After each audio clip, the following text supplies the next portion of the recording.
Hello YouTube, this is Julia Plous, children's book author and child at heart. Want to talk about some of my, all of my Little Mermaid stuff. Now, The Little Mermaid came out the year I was born, so I did not see it in the theater, and, you know, by the time I was old enough to, like, see commercials and want things, you know, it had probably already existed for a few years, and, so what I do remember is watching the cartoon, the series that came out afterwards. And let's see, I got a lot of okay, here's an old like Ariel Skipper doll. My sister and I used to have like a zillion of these. We had like one for every outfit that she had because they were sold doll and outfit. I don't know what happened to all of the Ariels, but we only have one now. But I have a gajillion fins. Look at all these interchangeable, none of which are green, but we did have one, I think it was like a bootleg Ariel doll. It had like orangey red hair instead of bright red hair, and it had kind of a bitchy look on its face. And I don't know what happened to that one, but it did come with a green fin, and the green fin was, you know, shimmery like this, but the fins didn't have this shape. They were just kind of like crescent moon. They just pointed down. I wish I had that, because that's the only green fin I had. And this, as you can see, is a pink bra. I did have a purple bra that was perfect, and I don't know what happened to it. Damn it. Let's see. I guess this fin may have come with this dress. This is an ugly-ass dress. I don't even remember what, you know, what they were sold as. This white one came with this dress, and I think these are accessories that go with it. It was sold with a blonde Skipper, or a blonde Ariel, or I think it was sold as Arista, you know, Ariel's bitchy sister. And although, you know, she has a red fin, but I do remember this went with Arista. That's all I remember. This thing with the rose on it, that obviously went with this hideous thing. We had the wedding dress too, I remember. I at least remember the veil with the little gold crown. This one, with shells on it, I remember this one pretty well. This one was like a Tropical Fun Ariel or something, and she came with like some, little, like, tropical drinks.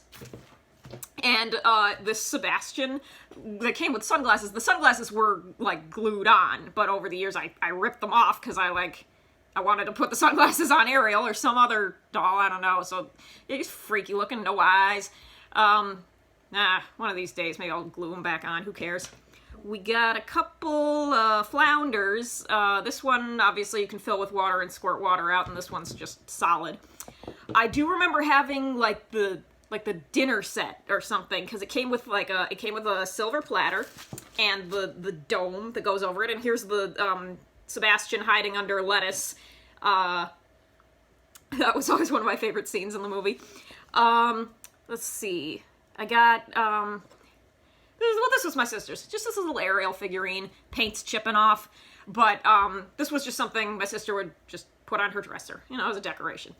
Last year I was at a Halloween flea market, and I was looking around for stuff I might like, and I saw this, and I was like, oh, finally something I'd like. I already have it. Whatever.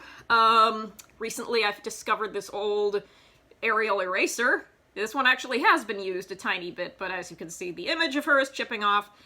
Oh yeah, back to the dinner set of the, it must have come with the wedding dress set. It came with a little purple treasure chest, and inside was like a cardboard, filling of gold and jewels. Came with forks and dingle hoppers, but now all of that's left are these, little silver goblets. Let's see what we got. Oh, remember these? Tiger Electronics. Now, I've actually never played this. This was my sister's, and she, of course, wouldn't let me touch it. I have the Aladdin one, though. There's the soundtrack, which I didn't get until much later in life. Probably not until I was in my 20s, so I found this at half-price books. But, because, like, Little Mermaid, like, here's the VHS. I actually did not own this as a child growing up. My sister and I would periodically rent it, but it's not something I watched over and over again because I didn't have it. When I was, yeah, so I found this at a flea, it was like a tractor show or something in Michigan, and they were selling shit, and I was like, oh, hey, now I can own it. I remember my sister and I had a big cardboard puzzle of this scene, only there was a little more underneath, and there was like a treasure chest and Flotsam and Jetsam, and I wish I still had that puzzle, but I'm pretty sure it got ruined in one of the many floods that this basement had. Okay, so when I was like 14, I would sometimes go up to Wisconsin, where my sister went to college, and just like spend the weekend with her. And I was in like one of her friends' dorms, and they had this movie, and they were like, "Oh my gosh, yeah, the penis on the cover, the castle penis," and I was just like, "What?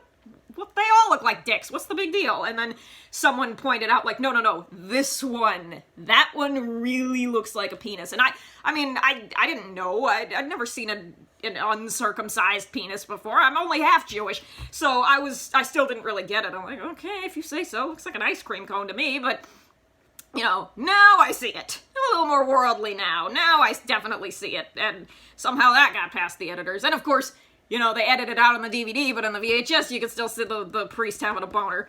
That was my first learning of that word, actually. I was in 5th grade, and I remember I was hanging out with my sister and her friend, and we were at McDonald's, and then I don't know why we were talking, and she told me, like, "Oh, did you know the priest in Little Mermaid has a boner?" And I was just like, "What are you talking about?" And that's how I learned what that is. Oh yeah, one time in high school, in junior year, I guess, I was in math class or whatever. It was probably towards the end of the year, so we didn't have a whole lot more work to do, so we were just dicking around, and I was up on the chalkboard drawing Disney characters, and I was drawing Ariel and stuff, and people actually asked me, like, "Draw Ursula, draw Ariel." I'm like, okay, wow, I'm actually getting attention for this. And then a couple days later, some girl in my class, I feel really bad that I don't remember her name, gave me this Ariel pen. It's just like, "I know you like the Little Mermaid, so here." So this means a lot to me, even though it has no ink in it anymore. I keep it for sentimental value. I feel really bad that I don't remember her name. What else we got? Oh yeah, as far as sequels go, this is a good one. I like The Little Mermaid too. It's got great animation, really good songs, and most of the same voice actors. I relate to Melody, because I know what it's like to be a weird 12-year-old girl with no friends, and, you know, you have your own obsessions, but everyone thinks you're weird. So, oh, that didn't take long at all. Yeah, don't have that much Little Mermaid stuff.